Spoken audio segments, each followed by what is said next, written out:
What's up, guys? We just played another game with the white pieces against the Prince of Bojigong. He was 2100. Um, I was white.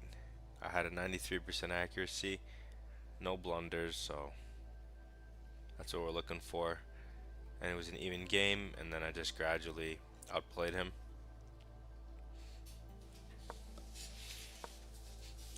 So right now, as of move 2, I'm out of book. I don't have any theory against this, the Dutch. So I just play developing moves because what else? C4. If he lets me, I might as well take this base. He goes C6, maybe preparing D5. I develop my knight, he plays D5. So now it's kind of like a stonewall setup that he has. And I'm just gonna develop normally. I play E3. You could probably develop your bishop. I thought about it.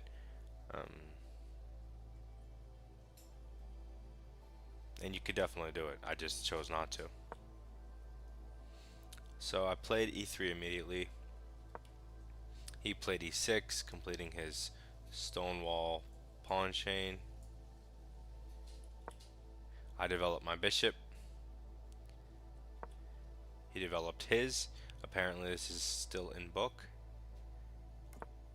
I castle, another just basic move, and he castles. So this is the Dutch defense. I chose to play b3 for two reasons. One, if he takes, I'd rather recapture the pawn if I can, as opposed to the bishop. But more importantly, I was trying to create squares for this bishop, because I'm not going to be pushing e4, so it's not going to get out this diagonal. So he develops a knight, but I noticed that this blocks the contact between the bishop and these pawns. And so I figured if I take this pawn, normally he would be able to take this way, but because the bishop's not defending this pawn, I might be able to grab it now that the knight's in front. So I use this as an opportunity to take the initiative and try to take the initiative and get my pieces out a little more actively, a little faster. So I thought now I could take here, and he'll have to take with this pawn, and that will give me the knight b5 move, hitting the bishop. The bishop will probably move somewhere, but then that gives me a turn to develop my bishop with tempo and then bring the rook. And so I thought it would just help me speed up my development. And so I took, and he recaptured as I thought he would. I went knight b5, hitting the bishop. I wasn't sure where he was going to move the bishop. I thought he would go here, and he did go here. But it's all according to plan. Now I go bishop a3 because I see that I hit this rook, and no matter where the rook goes, I can jump my knight in and hit that rook. The rook can't move again because I'll take the bishop with a discovery on the rook. And so basically he'll have to give me his dark square bishop for the knight, and I'll have the only dark square bishop. So that's what I did.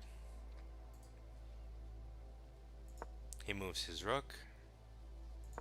I jump my knight in, forcing him to trade. He trades, I take back. Now he jumps his knight into this square.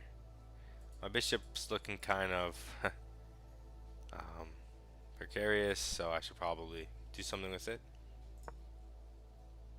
And I think there are a lot of options here. I chose to go here. I figured that would lure him into taking, and then I would take back, and then I would take this knight off the board, and it would be my knight on this dark square against his bishop, which is going to be should be worse than my knight. So that was my plan, and if he doesn't take me, well, that's just a pretty good bishop on a nice square as far as I can tell. Um, so I still like this move. What was the best? This diagonal?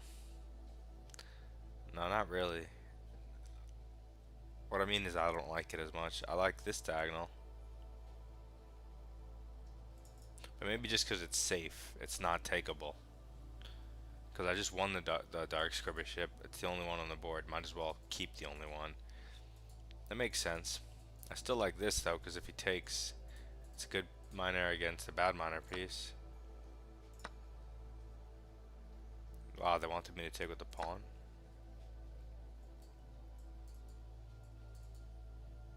I could see that. So now he tries to develop his bishop to the only square it can go to, so that he can develop his rook, but it's not so easy. I'd throw in, normally I would play something like rook c1, which is developing, but I saw this as an opportunity to throw in a sneak attack move, and that sneak attack move is a4. I knew it probably wasn't best, but I also said, okay, it's not a bad move, and there's a chance he won't see the threat, which is knight takes bishop, queen takes knight, bishop here, winning the exchange. I thought he might auto move something like this, or just fall into it. It's very easy to fall into, so he did not fall into it. He tried to get his rook out of the way and defend the bishop, so that doesn't exist anymore, that tactic. But his rook is horribly placed here because it can't even go anywhere. It's kind of stuck. I don't know. So I take the knight because now my knight's uncontested and his bishop's not going to do anything. So I thought it would be better here.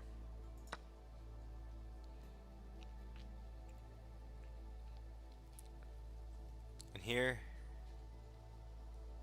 you can either play on the queen side, and you might be able to play on the king side on the f file.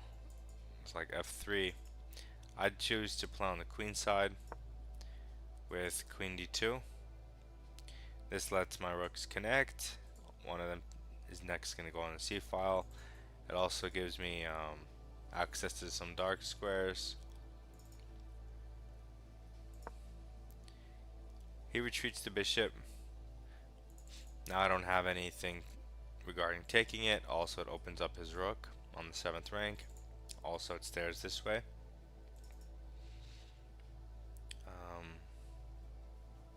So that makes sense. I move a rook to the c file. I chose this rook. I figured you never know what kind of cockeyed plan he might do on the f file, but it won't be anytime soon. He moves his rook over. There's no way for me to double now that he did that, and I was looking maybe for some type of anchor square,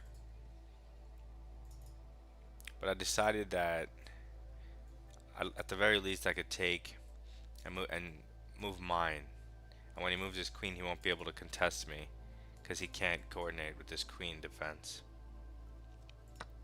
So I took it, and he took it, and I challenged it. Now all of my pieces are doing their jobs. He tries to stay active by going to b6, hitting this pawn, but like I said, now his rook can't get here, so maybe queen d8 to allow his rook to come to the c file might have been better. I go rook c3, defending my pawn and preparing to put my queen behind it, creating the double stack for power. Also trying to tempt him into thinking he could take this here, and when I take back he's gonna back rank checkmate me. Of course it doesn't work because I could put a piece back here, but it might slip the mine. He didn't fall for it.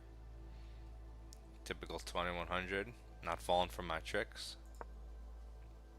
He doesn't know what to do because he can't develop his rook, and he also can't do anything with his bishop. And there's nothing to do with his pawns. What's the point of moving the queen? Maybe here, here. So he doesn't really have any moves that do anything. So he's like, all right, might as well just go h6. So now I can do whatever I want. I double my pieces. He puts his queen here. Another cheap trick so that if I try to infiltrate, checkmate in one. But I'm the master of the sneak attack, so that's not going to happen. I play h3, so that now I can move my rook, because on any sneak attack, I just hide. He hides his king, because like I said, he has nothing to do. He's positionally just dominated. I took a second here to think about rooks to c8. I figured he has to take me, or give me a check first, but either way. Let's say he takes me, my queen takes back, hitting the bishop. There's nowhere good to really move the bishop, because this pawn's also hanging. So maybe you have to go queen e7, defending everything. I didn't think that I was much better there. I thought it was better, like more pleasant to play for me, but I didn't see any huge advantage. So then I figured that, you know, rook on the 7th, why trade his rook that's stuck and hasn't moved and can't do anything for, I might as well put my rook on the 7th and just stay super strong. So that's what I did. Maintaining full control. Then he goes b5. And at first I was like, what am I supposed to do here? And then I decided that it didn't matter what I was supposed to do. I decided that I liked the move rook to b7, pinning the pawn to the queen,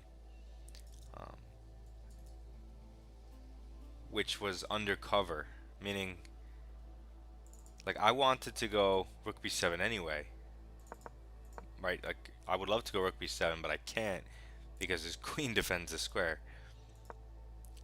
So now that he moved his pawn, I would love to go rook b7, but that would give him a clue as to my intentions of going queen c7, threatening checkmate. If I just made that move randomly, but because he pushed his pawn, I got to play rook b7 and make it look like I'm playing this move to pin the pawn to the queen so that he couldn't capture me, which I thought in my head he would then go for this check to get out of the pin.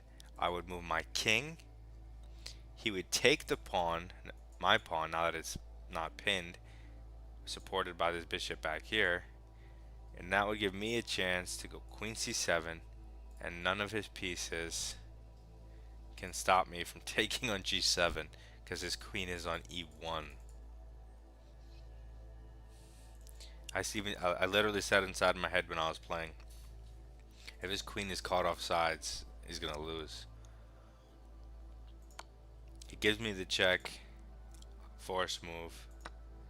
He thought for a second. He took a minute, so I thought he saw it, but then he took the pawn, and in 1.5 seconds I just went queen c7 because there's no legal move that does anything. You can only delay it a turn by making me take the bishop first, but there's no way to defend this, and so that was pretty funny. And that's how you play against, I guess, the Stonewall bad bishop.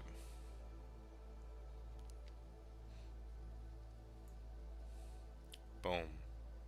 2600. We'll take it. Another win in the books. On to 2100.